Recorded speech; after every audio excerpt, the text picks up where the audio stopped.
Il-mulej jagħtik is-sliem. Ġieli nkun l-isptar u jkolli dik il-famuża borża bajda u li ġo fiha jkollha dan il-ħelu.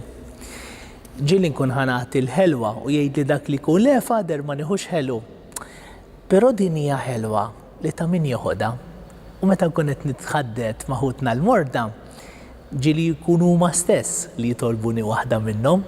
Illum għandi sempil ta' din il-ħelwa li nixtieq indewwaqilek. Naħseb se tkun tixtieqha bħali u tagħmillek ħafna ġid. Il-ħelwa illum tajtek hija meħuda mill-ktieb tad-Deuteronomju kapitlu 30 vers 6.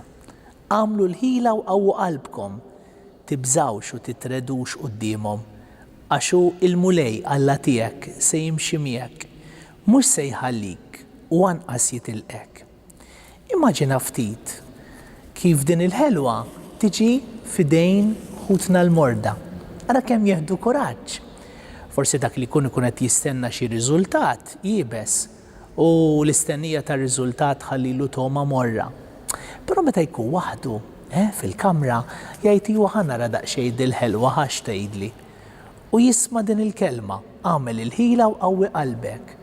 U jibda bejnu bejn ruħu u jien għandi għalfejn aqta' qalbi la Alla huwa miegħi. Mela meta tmur iżżur il-morda, għamillhom ftit ħelu. Tibżax, dawn ma jżidux it-zokkor, però jagħtu t-zokkor. Lanqas għandek bżonn xi preskrizzjoni tat-tabib, tista' tagħmilhom inti fil-kumdità tad-dar. U ħaġa oħra, dawn il-ħelu jifrankawlek il-kjujiet, però meta tirċivihom iħallu toma tajba u bnina fil-qalb ta' ħuna l-morda. Mela kun dulċieru dulċiera tal-mulej permezz ta' dan il-ħelu li ġej mill-Bibja. Il-mulej jagħtik is-sliem.